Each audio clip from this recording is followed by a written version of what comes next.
Good morning, good afternoon, good evening, Fabulites. This morning when I was walking, I was talking to y'all, but the recording just we didn't have great success with that. So it's been one of those days. I'm not really feeling physically 100. I kind of have a headache going and some cramps. Being a woman is it's a blessing. But what I was thinking about is I started off thinking about how the way we talk about the people on The Real Housewives of Atlanta, because I watched The Real Housewives of Atlanta, or Love and Hip Hop, or whoever, even though they seem to be real people, it kind of reminded me in a way of how when I was in Jamaica, I went to Jamaica when I was in college, and I was dating this guy. We had been dating probably for about 6 months, and he was Jamaican. I went to Jamaica, and I was shocked at how much commentary random people had about me or about us. I was just surprised. People were just, I can't even remember the specifics of what they were saying, but it seemed very familiar and very, like, I don't even know y'all. Why you got something to say about me? And it kind of reminds me, I think, in a way, this Real Housewives phenomena, because we kind of feel like we know them in a way and it's supposed to be reality. But is it really reality? Because, I've been thinking, I guess, a lot about this whole editing process. We see an hour-long show, but they've been taping and filming them for 10, 20, 30, 40 hours. They probably have 20, 30 hours of footage for every hour of footage that we get on The Real Housewives. And that's probably just a small slice into their life at the moment. And they only film when they're on season. That's not counting off season. And we just don't know these people. And there's been conversation like Phaedra is getting a bad edit this year, or the woman who was dealing with Mendices, that she's gotten a bad edit this year, or they done pissed somebody off in production because, they being exposed as liars, or, whatever. But, we just don't know. But we do know that it's television and we watch it for entertainment. And I guess the more entertaining it is, the more we watch. So the more drama, mess, and confusion there is, probably the more we watch. Like in the news business, I heard that they used to say, if it bleeds, it leads. Like, news, they don't really, for the most part, report, oh, this child got all A's. It might be like some little story at the end of it, but at the top of the news, it's going to be murder, mayhem, and mess. And that's how it is. Ratchet TV seems to be doing pretty well these days. I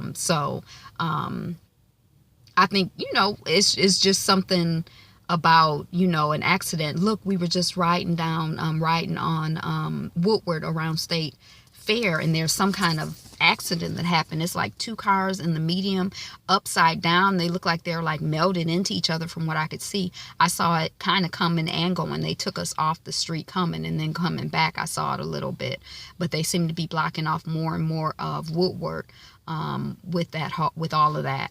So it's kind of like, of course, people slow down to look.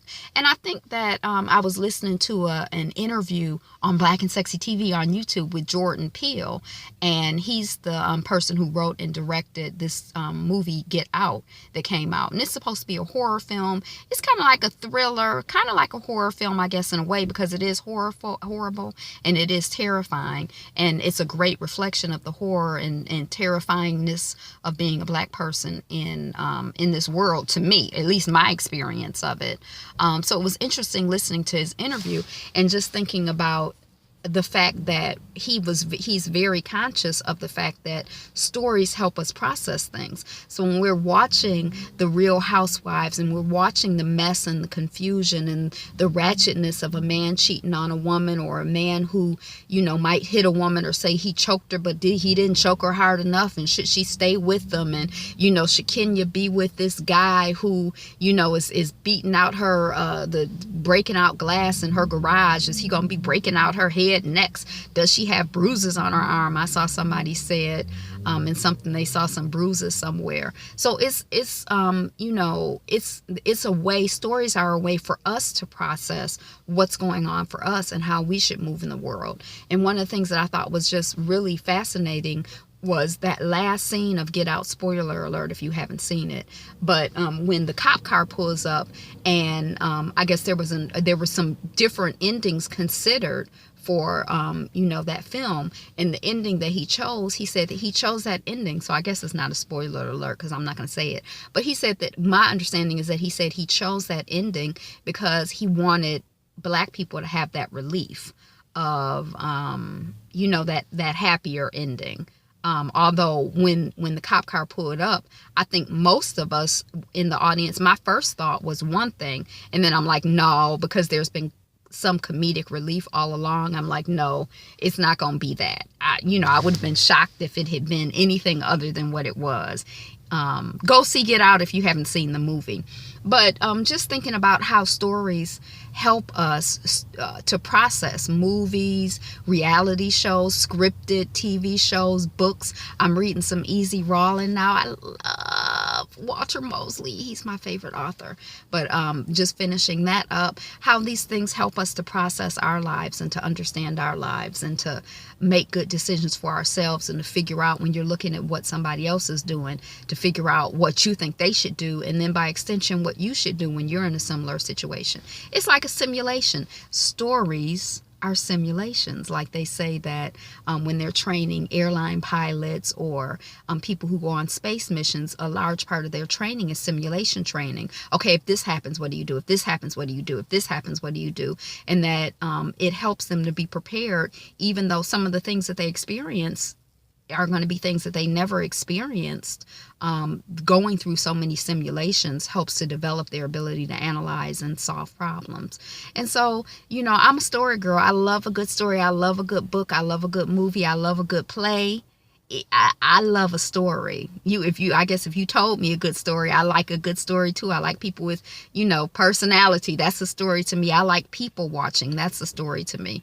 And I think it's a simulation, like, putting myself in someone else's shoes and imagining how I might handle that situation helps, kind of helps me to get through my life and be prepared for some things that I might experience in life. In martial arts, I remember I took a class, and at the end of the class, we all lined up. It was only about 3 or 4 of us, and so the instructor went to the first person and punched him, and then he went to the second person and punched him. I'm watching all this happen. He went to the third person and punched him. Then he came to me and he punched me. I was pissed. I'm like, why he punched me?